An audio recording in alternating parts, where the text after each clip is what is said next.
ओम नमो भगवते वासुदेवाय। ओम नमो भगवते वासुदेवाय। ओम अज्ञानतिमिरान्धस्य ज्ञानाञ्जनशलाकया चक्षुरुन्मीलितं येन तस्मै श्रीगुरुवे नमः। श्रीचैतन्यमनोभीष्टं स्थापितं येन भूतले स्वयं रूपः कदा मह्यं ददाति स्वपदान्तिकं।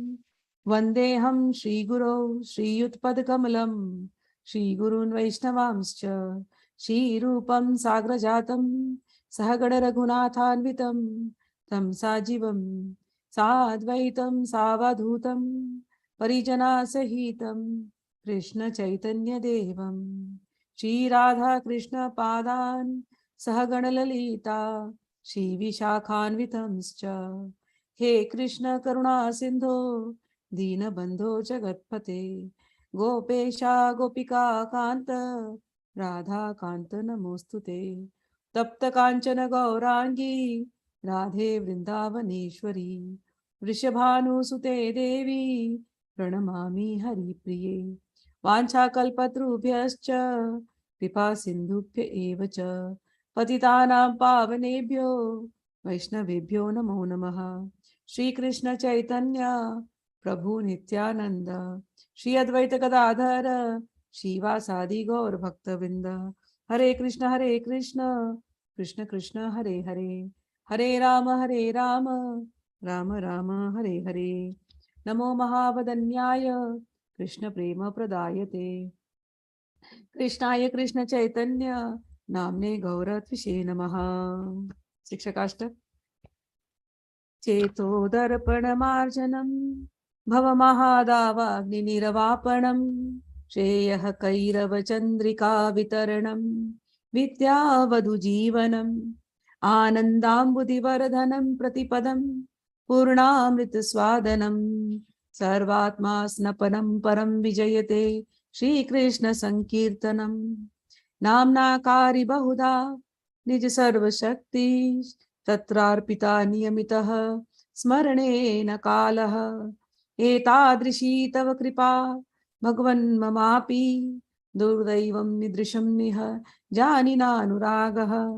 तृणादपि सुनिचेन करोरपि सहिष्णुना अमानिना मानदेन कीर्तनीया सदा हरि। न धनं न जनं न सुन्दरीं कवितां वा जगदीश कामये मम जन्मनि जन्मनीश्वरे भवताद्भक्तिरहितुकी त्वयि। ऐनन्दतनुज किङ्करं पतितं मां विस्मे भवाम्बुधौ कृपया तव पादपङ्कजस्थित धूलिसदृशं विचिन्तये। नयनं गलदश्रुधारया वदनं गदगदरुद्धया गिरा पुलकैर्निजितं वपु कदा तव नाम गृहणे भविष्यति। युगायितं निमिषेण चक्षुषा प्रवशायितं शून्यायितं जगत्सर्वं गोविन्द विरहेण मे।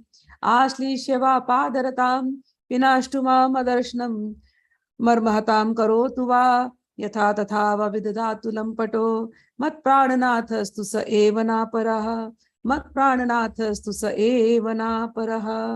हम लोग चैतन्य चरितामृत के आदि चैप्टर आदि लीला अध्याय 5 भगवान नित्यानंद बलराम की महिमाएं इस अध्याय को पढ़ रहे हैं। कल हम लोगों ने 20 तक किया था, कुछ कुछ बातें उनको डिस्कस करनी थी। तो स्पिरिचुअल लोक के बारे में बात किया और हम लोगों की गति क्या है उसके बारे में हमने बात किया। ये बहुत इंपॉर्टेंट चीज है जानना। हम सब जानते हैं हम यहाँ पर टेम्पररी आए हैं, ये हमारा घर नहीं है। आप कितने भी यहाँ पर सुख सुविधा बना लो लेकिन ये टेम्पररी, ये परमानेंट नहीं है, ये टेम्पररी ही है। हमें यहाँ से जाना है ना।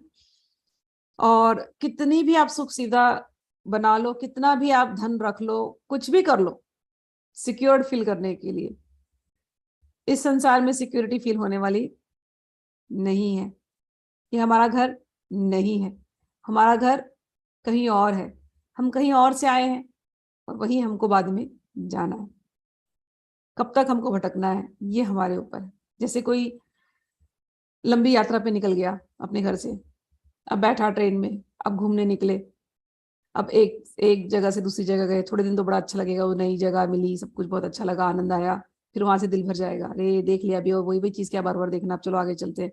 फिर ट्रेन पकड़ी, फिर दूसरी जगह गए, यात्रा कर रहे हैं, फिर वहां पर गए, थोड़े दिन वहां के नज़ारे देखे, वो भी अच्छे लगे, फिर थोड़े दिन और आगे गए, तो वो भी नज़ारा बड़ा अच्छा लगा, एंजॉय कर लिया।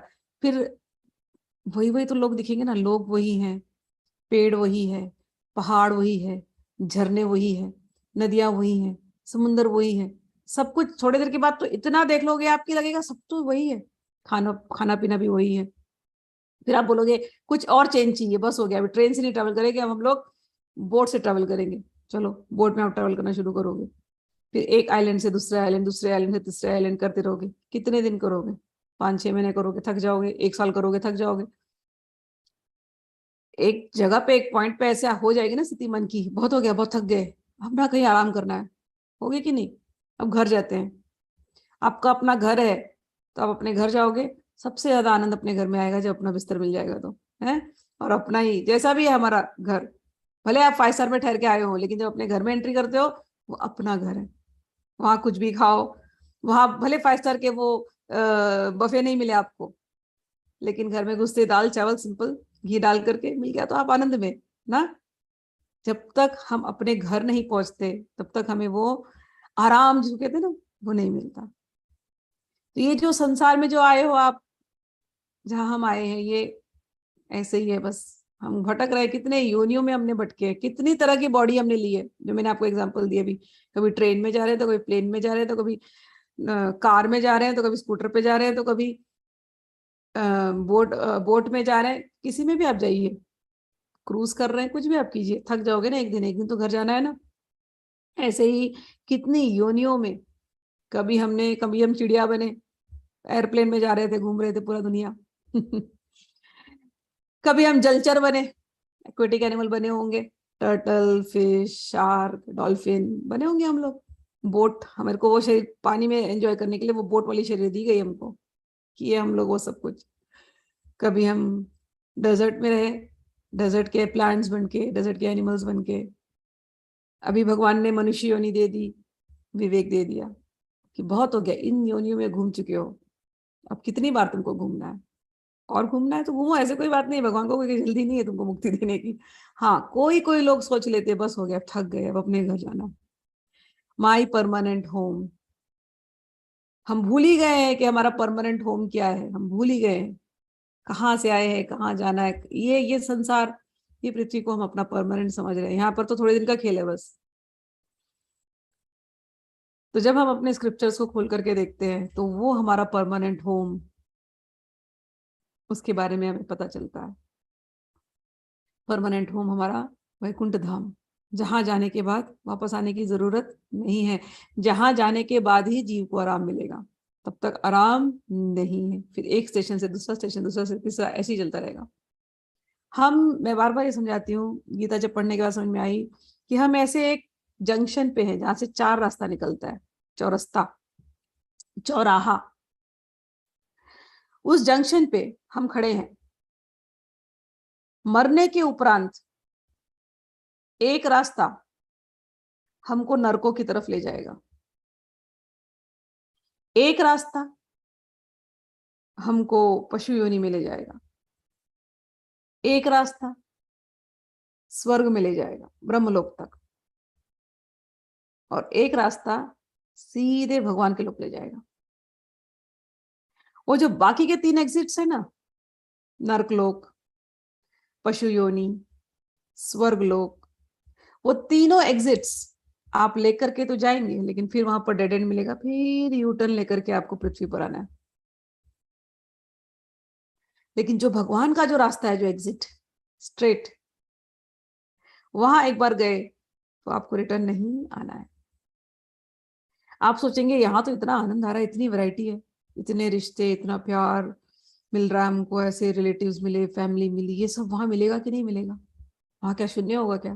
हमारी आइडेंटिटी खत्म हो जाएगी क्या? बिल्कुल नहीं खत्म होती।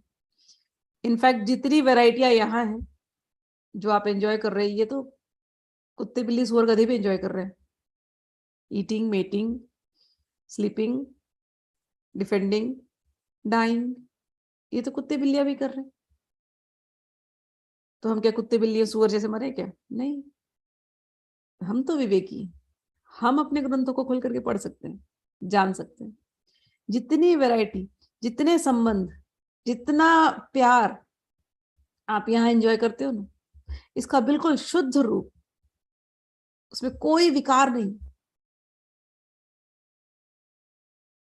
वैसा शुद्ध रूप आप अपने ओरिजिनल घर वैकुंठ लोकों में, स्पिरिचुअल लोकों में, स्पिरिचुअल धाम में आप एंजॉय करते हो।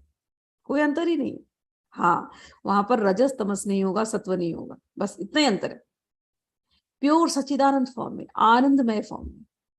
ऐसा नहीं कि वहां पर मुंह फुलाने वाली लीला नहीं होगी, या ये नहीं होगा कि भगवान के हम गुस्सा नहीं होंगे, लेकिन वैसा वाला नहीं होता, वो अलग होता है, उसमें भी एक आनंद है।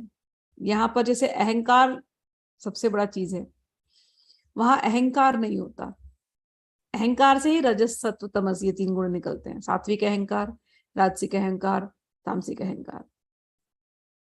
जब अहंकार शून्य व्यक्ति हो जाता है, समझ लेना बात को, ध्यान से सुनना, ध्यान से समझना, जो लोग मनन कर रहे हैं वो समझेंगे इस बात को जो मैं कह रही हूँ। जिस दिन अहंकार शून्य हो गया, उस दिन आप अपने घर में हो, वैकुंठ लोकों में हो। मेजर क्वालिफिकेशन जो चाहिए उसके लिए वो है अहंकार शून्य होना। हम भगवान के हैं, एक ही अहंकार हो सकता है, हम भगवान के हैं, भगवान हमारे हैं, बस। इसके अलावा और कोई अहंकार नहीं। हम भगवान के दास हैं, यही अहंकार, और कोई अहंकार नहीं। हम सुबह से लेकर रात तक जो भी हम कार्य कर रहे हैं, अपने लिए नहीं कर रहे हैं, हम अपने भगवान के लिए कर रहे हैं। इसमें यदि हमने जो भी काम किया, यदि इसमें हमें किसी ने निंदा दी तो कोई बात नहीं है, हमने तो भगवान के लिए किया। अगर हमारी किसी ने स्तुति की तो भी हमारा कुछ नहीं उसमें, हमने तो भगवान के लिए किया। अहंकार शून्यता इसको कहते हैं, जो गीता में भगवान बार बार कह रहे हैं प्रैक्टिस करने के लिए।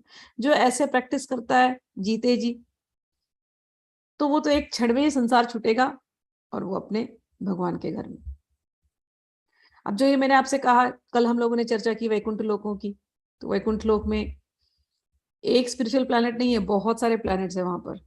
जैसे हमारे लोक में अभी हम लोगों को 9 ग्रह तो पता ही है, इसके बियॉन्ड भी है जो साइंटिस्ट अभी तक नहीं पता लगा पाए, हमारे बुक्स में लिखे गए हैं, ग्रंथों में, धीरे धीरे आएंगे सामने।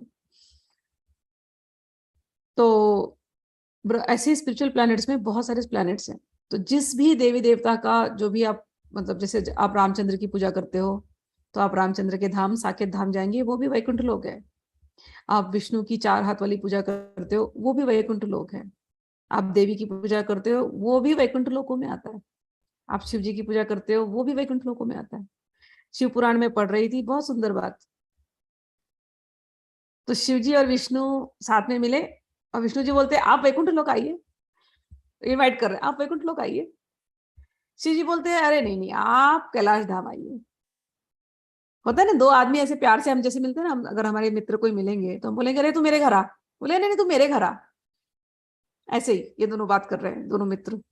आप हमारे वैकुंठ धाम आइए, आप देखिए लक्ष्मी जी ने कैसा सुंदर सजाया है वैकुंठ, आप भी देखेंगे क्या ऐश्वर्य है, आइए तो लक्ष्मी जी ने क्या किया आप देखिए तो। शिव जी बोलते हैं अरे नहीं नहीं, आप हमारे धाम आइए, आप देखिए तो पार्वती ने क्या क्या सुंदर सजाया, आप देखिए हमारे धाम की रौनक। कैलाश धाम का भी अपना एक रौनक है, आइए आप ऐश्वर्य देखिए वहां का। अब दोनों जन एक दूसरे को बुला रहे हैं और दोनों, एक एक लक्ष्मी की बात बात कर रहा है, एक पार्वती की बात कर रहे हैं। और वहां से देवी जी आई। तो अब शिव पुराण है, तो शिव पुराण में पार्वती जी आई। तो भगवान विष्णु ने देखा उनको, बोला पार्वती, पार्वती जी आप एक बात बताइए, आप ही बता दीजिए, वैकुंठ लोक अच्छा है कि कैलाश धाम अच्छा है? और मैं तो कब से बुला रहा हूँ इनको कि वैकुंठ लोक का ऐश्वर्य देखिए, ये बोल रहे नहीं कैलाश धाम का ऐश्वर्य देखिए। तो आप ही बताओ कहाँ जाना चाहिए, कौन सा वाला जगह पहले जाना चाहिए?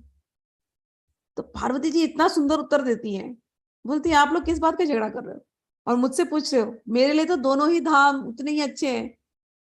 कोई ये पूछे दाहिनी आंख अच्छी है कि बाई आंख अच्छी है, अरे भाई दोनों ही आंख चाहिए हमको।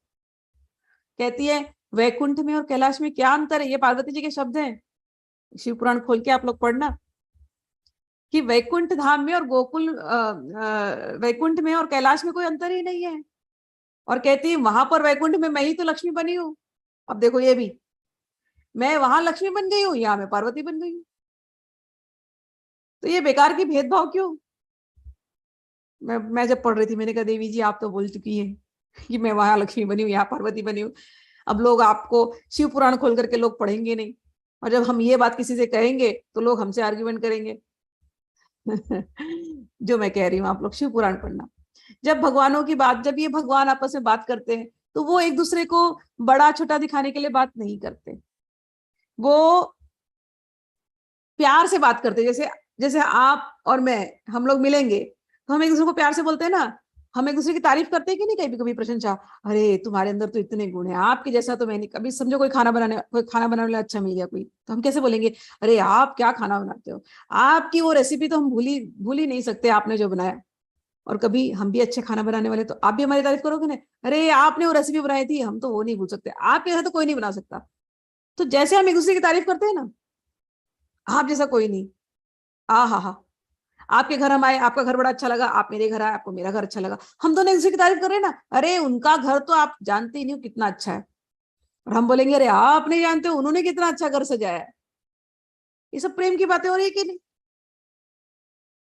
अब सुनने वाले हैं बीच में कोई, वो केवल इतनी बात सुन रहे, अरे हमारा घर वो खाली ये सुनते हैं कि भगवान आपस में बोल रहे एक दूसरे को, देखा तुमने सुना नहीं, विष्णु जी ने बोला शिव जी का धाम बड़ा है। अब वो झगड़ा कर रहे हैं, तो ये शिव वाला बोलेगा, अरे तुमने सुना नहीं, विष्णु जी का धाम भरा है, शिव जी भी विष्णु जी के चरण छूते हैं। अब वो तो बेचारे विष्णु और शिव प्यार से कर रहे एक दूसरे को ये बातें कर रहे हैं, ये नीचे वाले लोग जो फॉलोअर्स हैं वो बात का बतंगड़ बनाते हैं। जैसे वो संसार में जीते द्वंद में, वैसे भगवानों में भी द्वंद क्रिएट कराते हैं। बीच में देवी जी बेचारी देवी जी बोलती है मैं तो तुम्हारी भी, मैं तो यहाँ पर भी हूँ, दोनों तरफ मेरी ही शक्ति चल रही है, मैंने ही अलग अलग रूप लिया है। अब उस रूप के हजारों नाम है, किस नाम से तुम उनको पकड़ोगे देवी को? एक कोई नाम है क्या उनका? उन्होंने कितने कल्पों में कितनी लीलाएं कर दी देवी जी ने, और हर कल्प में एक अलग नाम लेकर के आई। हम एक भी नाम समझ जाए ना तो भी बड़ी बात, तो द्वंद खत्म हो जाए, भेदभाव खत्म हो जाए। जैसे हम संसार में जीते हैं, तुम बड़े तुम छोटे, तुम बड़े तुम छोटे, ऐसा वहां पर नहीं होता, वहां नहीं होता। जिसकी भेदभाव की दृष्टि समाप्त हो जाती है वो उन लोगों में जाता है। हम तो इंसान में भेदभाव कर रहे हैं, इंसान के बाद फिर सेक्स बन गए, हमारे यहाँ संप्रदाय बन गए, फिर उनमें आपस में, संप्रदाय में भी एक ही संप्रदाय होगी विष्णु की, चार उसमें इंपॉर्टेंट लोग हैं, वो ही आपस में झगड़ा करते हैं। हमारे गुरुजी ने समझाया कि एक गाय, गाय के चार थन होते हैं, चारों थनों से दूध निकलता है, दूध तो एक ही निकलता है ना, वो दूध ही तो एसेंस है ना गाय का। तो ये जो चार संप्रदाय बने वैष्णव के, उनसे वही दूध निकल रहा है, वो आपस में भी क्यों झगड़ रहे हैं? झगड़े की बात ही नहीं है। तो वैकुंठ लोगों की जब हम बात कर रहे हैं तो हम उन लोगों में जाएंगे, वो लोग ऐसे हैं जहां पर कुंठा नहीं है, सफोकेशन नहीं है, आनंद ही आनंद है, ऐसी वो जगह है। तो उसके बारे में हम लोगों ने कल डिस्कशन किया। हमारे ऊपर है हम कितनी बार यहाँ रहना चाहते हैं या हम स्ट्रेट वहां जाना चाहते हैं। अगर स्ट्रेट वहां जाना है आपको वैकुंठ लोगों में, उसका टिकट है, क्या टिकट लेना है? उसका टिकट केवल हरि नाम है बस। आपको गुरु से हरि नाम का टिकट मिल जाए बस, आप उसको दिखाओ और वहां पहुंच जाओ। ठीक है, तो बस हरि नाम लेते रहो, हरि नाम को लेते लेते भगवान के धाम आप पहुंच जाएंगे। इतना सरल है, कठिन नहीं। संसार में जीना कठिन है, लेकिन भगवान का रास्ता सबसे सरल है। संसार में जीना इसलिए कठिन है, बहुत झूठ बोलना पड़ता है यहाँ पर संसार में, बहुत मास्किंग करना पड़ता है, बहुत दंभ यानी पाखंड करना पड़ता है, मतलब बहुत नॉर्मल आप नहीं रह सकते संसार में, है ना। जितना कोई कोई जितना सीधा होगा, जो जितना सच्चा होगा ना, लोग उसके ऊपर ही पॉइंट्स करेंगे। लोगों को विश्वास नहीं होता कि ये सच्चाई से रह सकते हैं। क्योंकि वो खुद ऐसे ही रहते हैं। तो संसार में जीना कठिन है, क्योंकि आपको हर जगह में पग पग में आपको एक एक ड्रामा करना पड़ता है। लेकिन भगवान के रास्ते में तो बहुत आसान है, ड्रामा ही नहीं है, सारे पाखंड निकल चुके हैं, सारा फेस मास्क निकल चुका, आप जैसे हैं वैसे ही। जहाँ सत्य है वहां तो कोई टेंशन ही नहीं है, वो रास्ता तो सबसे सरल है। संसार में जीना कठिन है। चलिए अब आगे हम बढ़ते हैं। कल हमने वैकुंठ का एक और श्लोक आया था कल। चिंतामणि भूमि कल्प वृक्ष मय वन चर्म चक्षे देखे तारे प्रपंच रे सम। वहां की भूमि चिंतामणि से बनी हुई है और वन कल्प वृक्षों से पूर्ण है। भौतिक आंखें इस समान स्थान के रूप में देखती है। ये भौम वृंदावन की बात करी, और वहां पर भी जो वृंदावन है वैकुंठ लोकों में, गोलोक वृंदावन उसको कहते हैं, वहां पर भी चिंतामणि इन्हीं से सब कुछ बनाया हुआ है, और वहां पर कल्प वृक्ष। कल मैं गुरु गीता पढ़ रही थी, अभी चिंतामणि की बात आई, कल्प वृक्ष की बात आई तो बता रही हूँ। तो गुरु गीता पढ़ रही थी, तो गुरु गीता में जो श्लोक है इतना सुंदर है। गुरु गीता स्कंद पुराण से है। स्कंद पुराण में भी सूत जी बोल रहे हैं, सेम चीज है जो भागवतम में होती है। सूत जी इज द नरेटर, और सारे ऋषि उनसे प्रश्न करते हैं कि गुरु की महिमा के बारे में आप बताइए। तो सूत जी बता रहे हैं, आप लोगों को पता है सूत जी किससे सीखते हैं? भागवतम पढ़ा जी इन्होंने, सुखदेव जी से सीखते हैं। तो सूत जी वो बता रहे जो सुखदेव जी ने बताया। सुखदेव जी ने किससे सीखा? स्कंद पुराण पढ़ते तो लिखते हैं सुखदेव जी ने साक्षात शिव जी से सीखा। तो उसमें बता रहे हैं, उस सीन, ओपनिंग सीन ऐसा है कि कैलाश का शिखर है, शिखर में एक अच्छी सी वेदी बनाई गई है, और वो कल्प वृक्षों के वन से घिरा हुआ है। जैसे यहाँ पर बताया ना अभी, वहां पर कल्प वृक्ष है, ऐसे ही कैलाश में बता रहे कल्प वृक्ष है, कल्प वृक्ष के बीच में एक अच्छी सी वेदी लगाई, मतलब पूरा गार्डन है। मतलब आप कैलाश जाओगे, पर्वत पे जाओगे, और पूरा वहां पर अच्छी अच्छी मणियां दिखाई देंगी, और कल्प वृक्ष का गार्डन है। गार्डन के अंदर सुंदर सा एक एरिया है जिसको खूब फ्लावर से सजाया गया है, और सजा करके उसके बीच में एक अच्छी सी वेदी, एक आसन बनाया गया है। उस आसन पे साक्षात शिव जी बैठे हैं। क्या पहन करके? तो कहते हैं टाइगर स्किन, सिंह चर्म पहन करके वो बैठे हुए हैं, बैठ करके मुस्कुरा रहे हैं, और उनको घेर करके रखा हुआ है। सब किसने घेरा है? अमलात्माओं विमलात्माओं ने घेरा है। परमहंस चक्र चूड़ामणि सुखदेव इत्यादि नाम लिखा है उसके अंदर। सूत जी कहते हैं शुक जैसे महामुनि वहां पर बैठे हुए। सुखदेव जी बैठे शिव जी के यहाँ, वहां से बैठ करके गुरु गीता लेकर के सूत जी को बताते हैं, और सूत जी का ड्यूटी उसको ब्रॉडकास्ट करने का। अब देखो, जब ऐसे आप पढ़ोगे तो कोई भेदभाव ही नहीं ना, सबसे बड़े गुरु। और उसमें लिखा है यह शिव स गुरु, यह गुरु स शिव। और देवी जी, मतलब यहाँ पर जब वो गुरु की महिमा गाते हैं शिव जी, तो इतने प्रसन्न होकर बारंबार नमस्कार कर रहे हैं। तो सारे जो संत महात्मा बैठे वो उनको नमस्कार कर रहे। देवी जी आ जाती प्रसन्न होकर के, बोलती ये क्या हो रहा है? सब आपको नमस्कार करते हैं, आप क्या करते रहते बीच में, किसको नमस्कार कर रहे हो आप? तो कहते मैं गुरु की महिमा गा रहा हूँ, मैं उसमें खो जा रहा हूँ देवी, क्या कहूँ। तो देवी जी कहती है हमको भी जानना है गुरु की महिमा, आप हमको सुनाओ। तो शिव जी कहते हैं अरे देवी जी मैं तुमसे क्या कहूं, तुम तो मेरा अपना स्वरूप हो। क्या कहा? तुम तो मेरा अपना स्वरूप हो, तो तुम तो जानती हो सारा रहस्य। गुरु महिमा ये तो रहस्याति रहस्य, मतलब रहस्यों का भी रहस्य है ये। हाँ लेकिन तुमने प्रश्न कर दिया है पार्वती, तो क्यों प्रश्न किया वो भी जानता हूं मैं। लोक उपकार कहा, तुमने ऐसा प्रश्न किया है जो लोक के उपकार के लिए है, इसलिए मैं इसका उत्तर देता हूं। वहां से गुरु गीता चलती है। तो अब देखो, अब जो मैंने आपको बताया कि सुखदेव सूत जी जिन्होंने भागवत महापुराण बोली है, वही सुखदेव सूत जी वही जाकर के गुरु गीता बोलते हैं। और सुखदेव सूत जी व्यासदेव ये यहाँ से बोल करके चले हैं, और वहां पर शिव जी से बैठ करके कर रहे हैं। तो उनमें आपस में कोई ऐसा द्वंद्व नहीं है। वो जो कैलाश शिखर का वर्णन वहां पर हो रहा है, वहां पर भी कल्प वृक्ष है, और जो वैकुंठ का जो वर्णन हो रहा है वहां पर भी कल्प वृक्ष है। आप देवी जी के धाम का वर्णन सुनेंगे, वहां पर भी कल्प वृक्ष है। और जितने ये सुखदेव इत्यादि जितने ऋषि मुनि हैं जो जो वैकुंठ धाम में बैठते हैं, वो कैलाश धाम में भी बैठे हुए दिखाई देते हैं, वो देवी जी के धाम में भी बैठे हुए दिखाई देते हैं।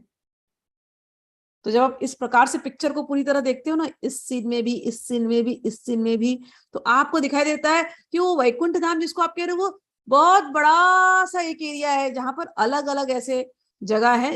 ये इनका देवी का एरिया है, वो नरसिम्हा जी का एरिया है, वो मामून जी का एरिया है, वो इस प्रकार से। और ये सब के सब स्पिरिचुअल प्लैनेट्स हैं। और जो जिसका भक्त है वो उस जगह में बैठा हुआ है।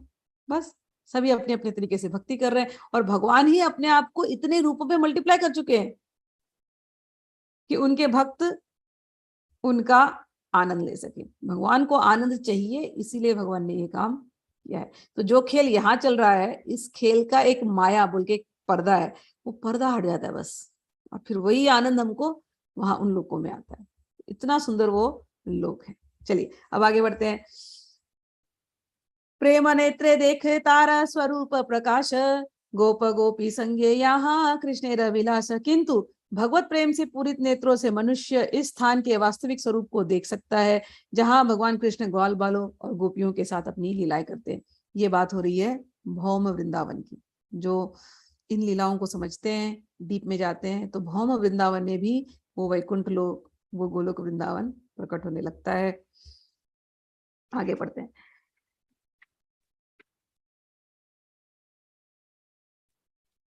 मथुरा द्वारकाया निज रूपी रूप प्रकाशिया, नाना रूपे विलस ये चतुर्व्यूह हया। भगवान कृष्ण अपने निजी रूप को मथुरा तथा द्वारका में प्रकाशित करते हैं। वे चतुर्व्यूह रूपों में अपना विस्तार करके नाना प्रकार से लीलाओं का आनंद कर लेते हैं। वासुदेव संकर्षण प्रद्युम्न अनिरुद्ध सर्वचत्र व्यूह अंशी तुरीय विशुद्ध। वासुदेव, संकर्षण, प्रद्युम्न तथा अनिरुद्ध, ये चार मूल चतुर्व्यूह रूप हैं, जिनसे चार अन्य सारे चतुर्व्यूह रूप प्रकट हुए हैं। वे सभी शुद्ध रूप से दिव्य हैं। ए तीन लोके कृष्ण केवल लीलामया, निज गण लया खेले अनंत समया। केवल इन्हीं तीन स्थानों में, द्वारका, मथुरा तथा गोकुल में, लीलामय भगवान कृष्ण अपने निजी संगियों के साथ अनंत लीलाएं करते रहते हैं। निजी संगियों के साथ द्वारका में, मथुरा में और गोकुल में। गोकुल जब हम कहेंगे तो गोकुल इज वृंदावन, ठीक है। तो ये जो द्वारका, मथुरा, गोकुल जो आप यहाँ धरती पे देख रहे हैं, वैकुंठ लोकों में, स्पिरिचुअल लोकों में सेम गोलोक वृंदावन है। सेम गोलोक वृंदावन में तीन एरियाज हैं।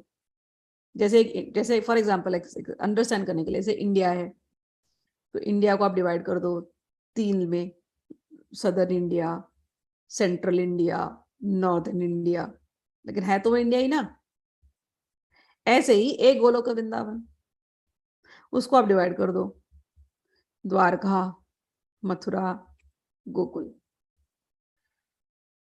तो भगवान द्वारका जब जाते हैं, जो लीला यहाँ की ना, वहीं पर वो, वहां पर भी वही लीला चल रही है, समझ लेना। तो जब द्वारका में जाते हैं तो वहां भगवान राजा का स्वरूप होते हैं। अपनी रानियां होती हैं उनकी, जो 16,000 यहाँ पर आने थे वो भी वहां पर रानियां हैं, तो भगवान वहां राजा के स्वरूप में रहते हैं। और मथुरा में भी भगवान ने अपने दोनों रूप को दिखाया है, ठीक है। और जब आप गोकुल में जाते हैं तो भगवान वहां राजा नहीं है, वहां तो ऑर्डिनरी कावहर्ड बॉय है। और भगवान वहां पर और भी लीलाएं कर रहे हैं। क्या कर रहे हैं? सख्य रस। जो द्वारका की जो सख्य रस है वो अलग है, भगवान यहाँ बड़े हो चुके हैं, तो वो राजा है, तो राजा के साथ हर एक चीज में एक फॉर्मेलिटी है। वैसा वाला सख्य नहीं कर सकते जो बचपन में उन्होंने जो जो की है गोकुल में। गोकुल में बचपन में उनके जो सखा है वो उनके कंधे पर चढ़ करके खेल रहे हैं। अब ये बड़े हो गए, राजा हो गए, तो क्या सखा कंधे पे चढ़ेंगे? नहीं चढ़ेंगे ना। तो द्वारका में वो लीला नहीं कर सकते जो वहां पर की है उन्होंने। गोकुल में वो क्रॉल कर रहे हैं, मट्टी खा रहे और माता जी उनको डांट रही है। वो सेम लीला द्वारका में तो नहीं कर सकते। यहाँ तो रानियां हैं, यहाँ तो इतने लोग हैं, मट्टी खाएंगे, बोलेंगे क्या हो गया इनको, नहीं कर सकते। वहां पर माधुरी की लीला, भगवान जस्ट एडोलेसेंट हुए हैं, टीनेजर हुए हैं, और जस्ट माधुरी की लीला वहां पर हो रही है गोपियों के संग। वो लीलाएं यहाँ पर हो रही है, माधुरी, ऐसा नहीं है यहाँ नहीं हो रही है, लेकिन यहाँ स्वकीय माधुरी है, वहां पर परकीय माधुरी है, उसका जो आस्वादन है वो अलग है।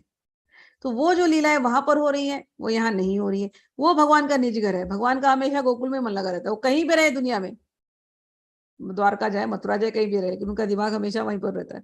मेरी गोपियां कैसी होंगी, मेरी राधानी कैसी होंगी, मेरी ललिता, मेरी विशाखा, मेरी यशोदा मैया, मेरे नंद बाबा, मेरी गैया, बस उसी में दिमाग रहता है, भले वो कर रहे हैं यहाँ का काम। ठीक, तो इसलिए वो कह रहे हैं केवल इन्हीं तीनों स्थानों में, द्वारका, मथुरा तथा गोकुल में, लीलामय भगवान कृष्ण अपने निजी संगियों के साथ अन्य लीलाएं करते हैं। परव्योम मध्य करी स्वरूप प्रकाश, नारायण रूपे करिन विविध विलास। परव्योम में, वैकुंठ लोकों में भगवान नारायण के रूप में प्रकट होते हैं और नाना प्रकार से लीलाएं करते हैं। शंख चक्र गदा पद्म महेश्वर में श्री भू नीला शक्तियां यार चरण सेवय। कृष्ण के निजी रूप में केवल 2 भुजाएं होती हैं, किंतु उनके नारायण रूप में 4 भुजाएं होती हैं।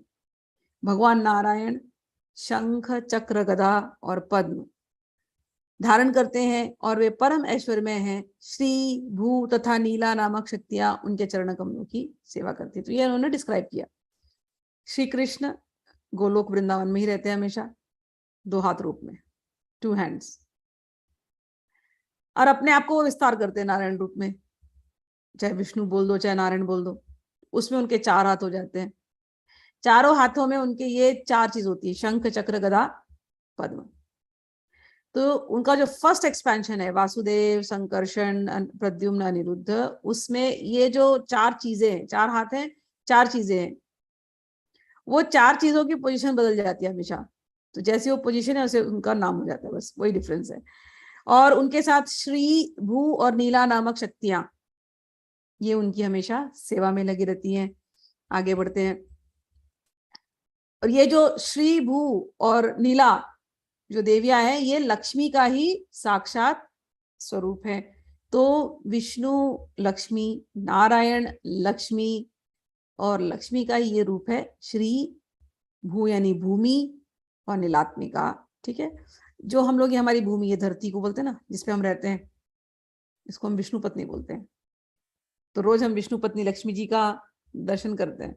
सुबह उठते ही पहले हम धरती को प्रणाम करते हैं, हे विष्णु पत्नी आपको नमस्कार। समझ में आया? तो वैसे, तो अब आगे बढ़ते हम लोग। यद्यपि केवल तार क्रीड़ा मात्र धर्म, तथापि जीवे रे कृपा करे एक कर्म। यद्यपि उनकी लीलाएं उनके एकमात्र विशेष कार्य हैं, किंतु वे अपने अहितु की कृपा से पतित आत्माओं के लिए कार्य करते हैं। वे पतित आत्माओं को 4 प्रकार की मुक्ति, सालोक्य, सामीप्य, शार्ष्टी तथा सारूप्य प्रदान करके उद्धार करते हैं। इसको मैं एक्सप्लेन करती हूँ, थोड़े श्लोक पढ़ करके एक्सप्लेन करती हूँ, ये इंपॉर्टेंट बात है। ब्रह्म सायुज्य मुक्ते ताहा नाही गति, वैकुंठ बहरे हय तासाबार स्थिति। जिन्हें ब्रह्म सायुज्य मुक्ति प्राप्त होती है, वे वैकुंठ लोक में प्रविष्ट नहीं हो सकते। उनका निवास वैकुंठ लोक के बाहर होता है। वैकुंठ लोक के बाहर दीप्ति युक्त तेज का वायुमंडल है, जो भगवान कृष्ण के शरीर की परम उज्जवल किरणों से बना होता है। सिद्धलोक नाम तार प्रकृतिर पार, चित्त स्वरूप ताहा नाही चिच्छ शक्ति विकार। यह भाग सिद्धलोक कहलाता है और भौतिक प्रकृति से परे होता है। यह आध्यात्मिक होता है, किंतु इसमें आध्यात्मिक विविधता नहीं रहती। यह सूर्य के चारों ओर पाए जाने वाले समरूप तेज के समान है, किंतु सूर्य के भीतर रथ, घोड़े तथा सूर्यदेव के अनेक ऐश्वर्य रहते हैं। जिस तरह भगवान की भक्ति से भगवत धाम प्राप्त किया जा सकता है, उसी तरह कईयों ने अपने पापमय कर्मों को त्याग कर तथा काम, क्रोध, भय या स्नेह के द्वारा अपने मन को भगवान में लगाकर उसी गति को प्राप्त कर लिया है। जहां यह कहा गया है कि भगवान के शत्रु तथा भक्त एक ही गति प्राप्त करते हैं, वहां इसका आशय यह है कि ब्रह्म तथा भगवान कृष्ण अंततः एक ही हैं। इसे सूर्य तथा सूर्य प्रकाश के दृष्टांत से समझा जा सकता है, जिसमें ब्रह्म सूर्य प्रकाश के समान है और स्वयं कृष्ण सूर्य के समान है। इस तरह परव्योम में आध्यात्मिक शक्ति के अंतर्गत अनेक प्रकार की लीलाएं होती हैं। वैकुंठ लोकों के बाहर प्रकाश का निर्विशेष प्रतिबिंब प्रकट होता है। उस निर्विशेष ब्रह्म तेज में केवल भगवान की तेजोमय किरणें होती हैं। जो लोग सायुज्य मुक्ति के लिए उपयुक्त हैं, वे उस तेज में समा जाते हैं। तमो क्षेत्र भौतिक ब्रह्मांड पर के परे सिद्धलोक का क्षेत्र है। यहाँ पर सिद्धगण ब्रह्मानंद में मग्न होकर निवास करते हैं। भगवान के द्वारा मारे गए असुर भी उसी क्षेत्र को प्राप्त करते हैं। उस पर्वयोग में नारायण के चारों ओर द्वारका के चतुर्व्यूह के द्वितीय विस्तार रहते हैं। इस द्वितीय चतुर्व्यूह में वासुदेव, संकर्षण, प्रद्युम्न, अनिरुद्ध आते हैं। वे नितांत दिव्य हैं।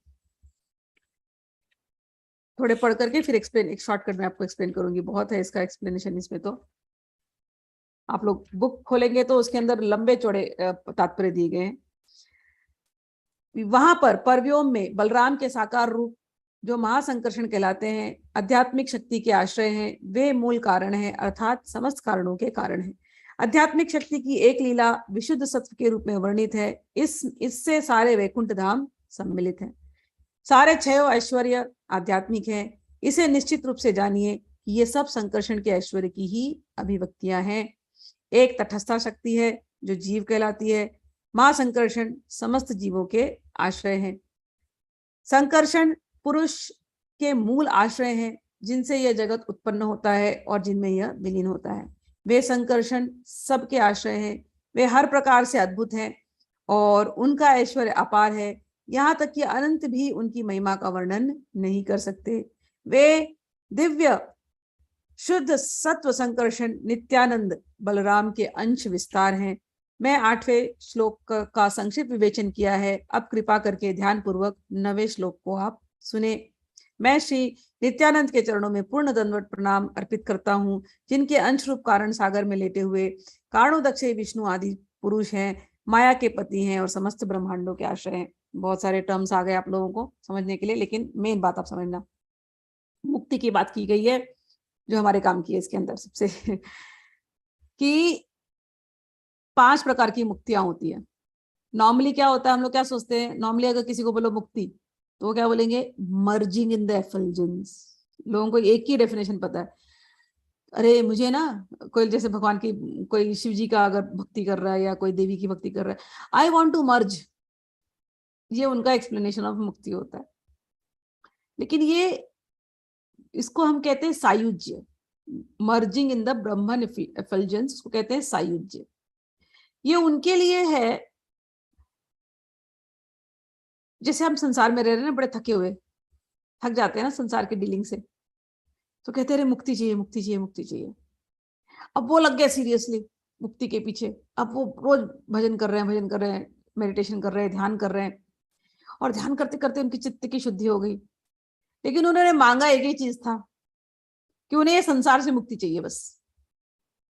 उन्होंने कुछ मांगा नहीं। भगवान ने गीता में एक चीज कही है, उसको कभी भूलना मत, उस सूत्र को, ये यथा मां प्रपद्यन्ते ताम सतई भजामि, ये उनका सबसे बेस्ट सूत्र है। तुमने मांगा था संसार से मुक्ति, और तुम्हें कुछ नहीं चाहिए। भगवान भगवान की सेवा करना है, भगवान के हमको कुछ चाहिए नहीं, हमको केवल संसार से मुक्ति चाहिए। हम ध्यान करेंगे निर्विकार पे, और ध्यान करते करते हम, हमारे चित्त शुद्ध हो गया और हम उस लेवल तक पहुंच गए कि हमें संसार से अब मोह ही नहीं है, संसार से डिटैचमेंट, राग नहीं है, द्वेष नहीं है, कुछ नहीं है।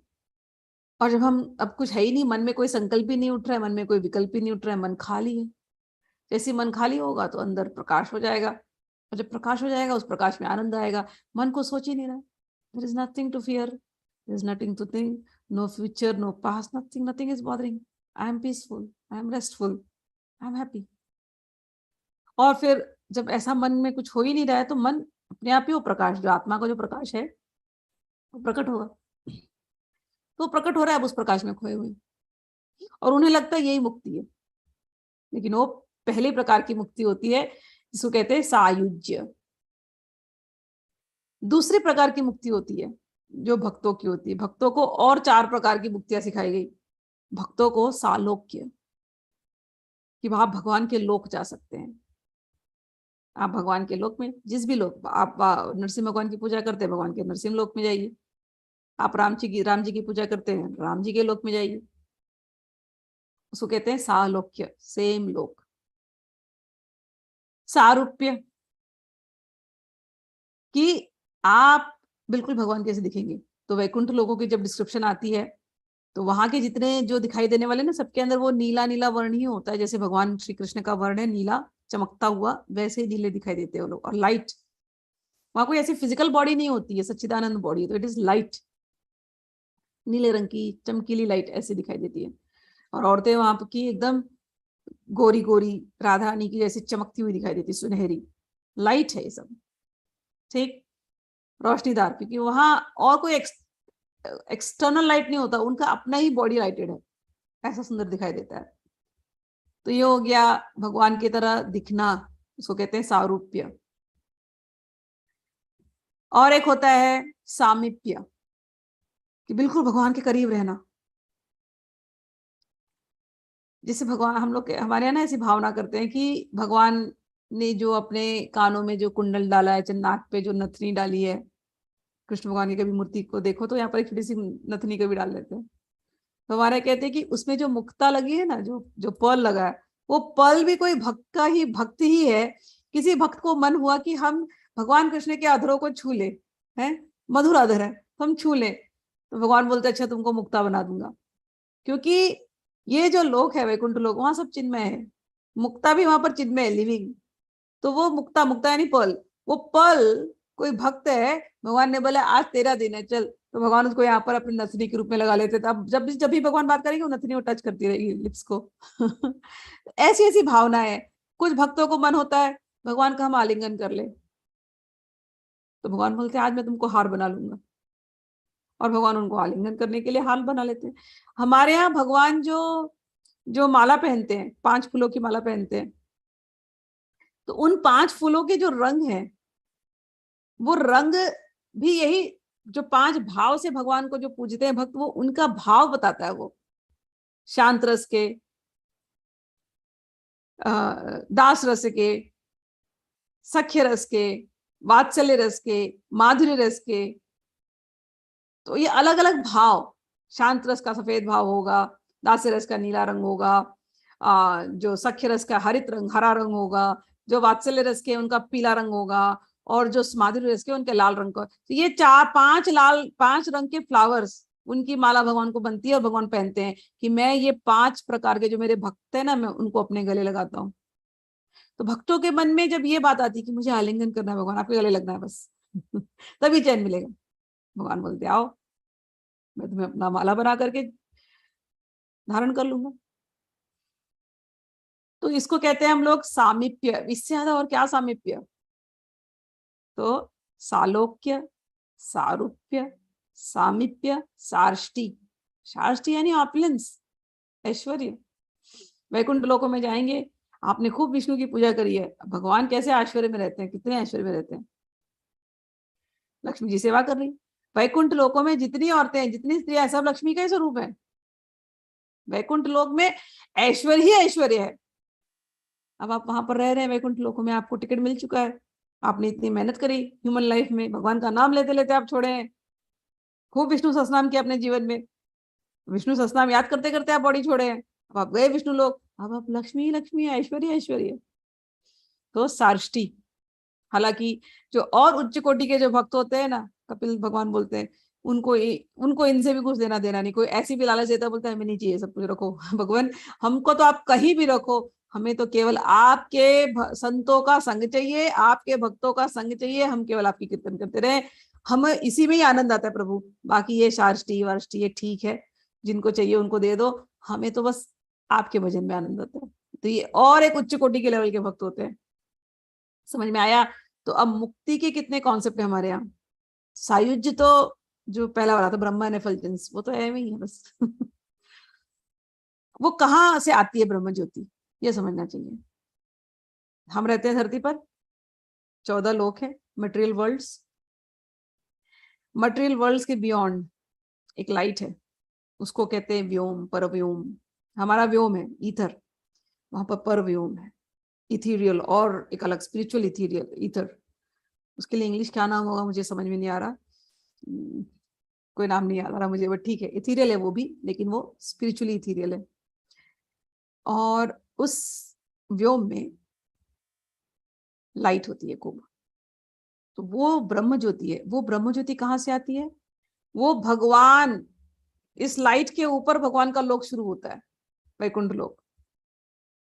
तो ये लाइट है ना, ये भगवान के लोकों से आ रही है, भगवान के शरीर से आ रही है।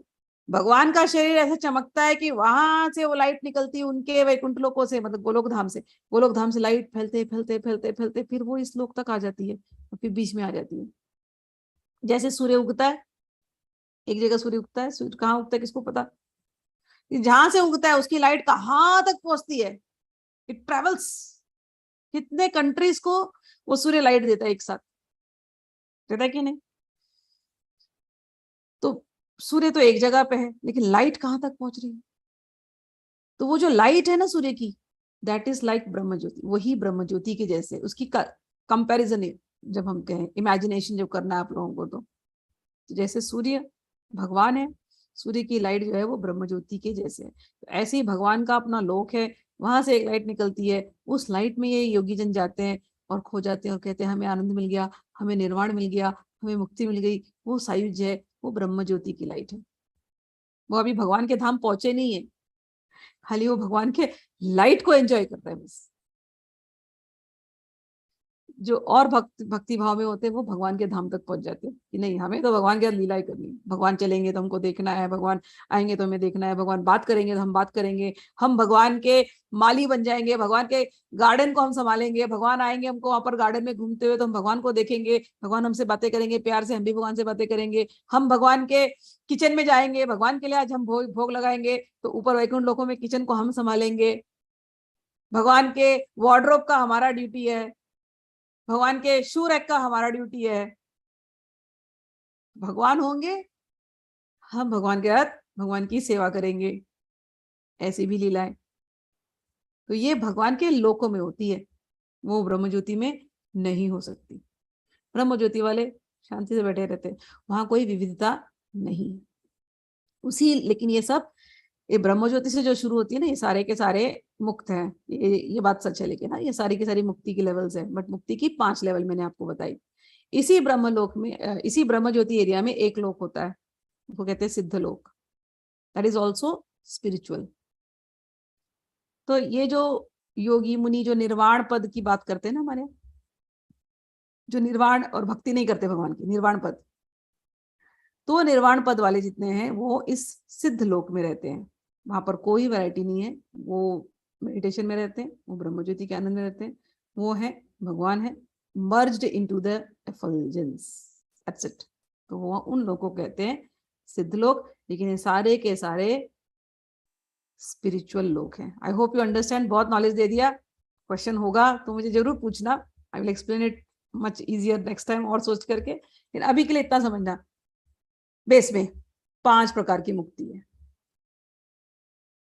फर्स्ट मुक्ति, लोअर मुक्ति, ब्रह्म ज्योति में जाकर के बैठ जाना, मर्जिंग इन द एफल्जेंस, इसी को निर्वाण कहते हैं, इसी को ब्रह्मलीन होना कहते हैं ना, ब्रह्मलीन, इसी को ब्रह्मलीन होना कहते हैं, इसी को सायुज्य कहते हैं।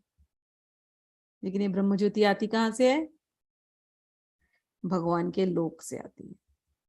भगवान के लोक में कहाँ से आती है? साक्षात भगवान के श्रीअंग से आती है। फर्स्ट मुक्ति। सेकंड मुक्ति, सालोक्य, जब हम इस ब्रह्म ज्योति के ऊपर जाएंगे तो हम भगवान के लोक में पहुंच जाएंगे, उसको कहते हैं सालोक्य। उसके बाद सामीप्य, हमें फिर एंट्री मिलती है, हम लोक में पहुंच गए। अब लोक में पहुंचे, बड़ा सा लोक है, वहां देख रहे हैं कहाँ है भगवान, कहाँ है भगवान। फिर कोई हमको देखता है भक्त, अरे आओ आप आए हैं इस लोक में, आपको एंट्री मिली है, वेलकम वेलकम टू वैकुंठा। फिर आप वैकुंठ में जाते हैं, फिर कोई भक्त वहां पर जो है वो आपको लेके जाएगा भगवान के सामने, आपको ड्यूटी दे देगा, आप भगवान के चरणों की सेवा कीजिए। रोज भगवान जूते बदलेंगे, आपको जूते बदलने की सेवा, आप जूते बदल रहे हैं भगवान के सुंदर सुंदर। तो सामीप्य, ये वाली ड्यूटी। और सारूप्य, भगवान को कभी रास करने का मन हो रहा है, भगवान सज रहे धज रहे, तो आपको उनको सजाने जाने की ड्यूटी है। और जब वो सज रहे हैं, सब लोग उनके जैसे सजते, जैसा वो चाहते हैं, सब उनके ऐसे दिख रहे हैं, सारूप्य और सार्ष्टी। जो जो भगवान की ऑपुलेंस है, भगवान की सारी ऑपुलेंस उस वैकुंठ लोक में, जहां जो कुछ भी ऐश्वर्य है, भगवान के वो भक्त उस पूरे ऐश्वर्य को एंजॉय कर सकते हैं, उसको कहते हैं सार्ष्टी। तो ये 5 प्रकार की मुक्ति है। फर्स्ट वाली मुक्ति निराकार वाली मुक्ति होती है, बाकी की 4 मुक्ति साकार भक्ति जो करते हैं वो उनकी होती है। अगर इस जन्म में आप भगवान कृष्ण को अपना सखा मानते हो, तो आप जब लोक में जाओगे तो आप उनके सखा ही बन करके उनके साथ खेलोगे, उनके साथ बात करोगे, उनके वैसे ही रहेगा तुम्हारा रूप। आप यदि सखी भाव में उनको पूज रहे हैं, माधुर्य भाव में, तो आप उस लोक में जाएंगे, आप उस लोक में उनके माधुर्य भाव में ही पूजा करेंगे। मैंने एक संत के बारे में सुना था, वो भगवान श्री कृष्ण को अपना चेला समझते थे तो अब वो शरीर छोड़ेंगे, चेला समझते थे, तो रोज बैठ के भगवान कृष्ण को ग्रामर सिखा रहे हैं, संस्कृत ग्रामर। अब चेला समझ रहे हैं ना, ये रिश्ता बनाया ना यहाँ पर, तो वहां जाएंगे ना जब वो गोलोक वृंदावन में, तो वो गुरु का ही रोल निभाएंगे और भगवान उनके शिष्य बने रहेंगे।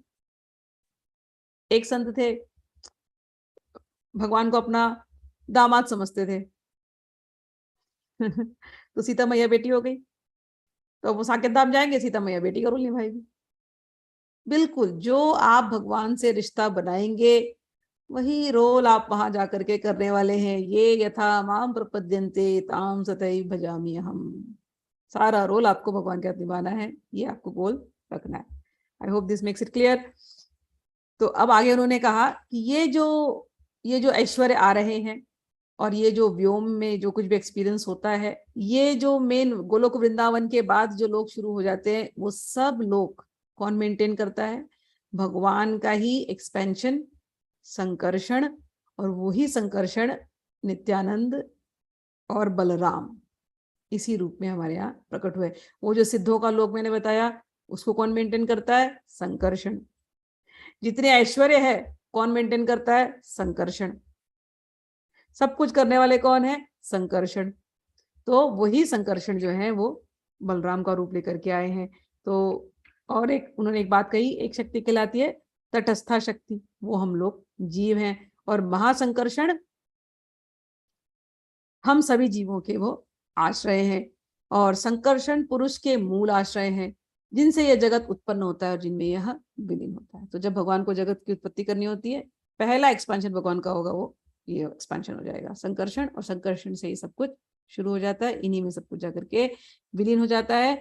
और अंत में उन्होंने कहा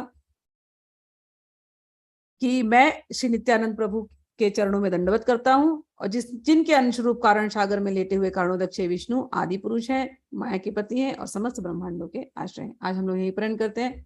कोई क्वेश्चन होगा आप लोग लिख देना, कल के क्लास में समझा दूंगी। जय श्री कृष्ण। हरि बोल।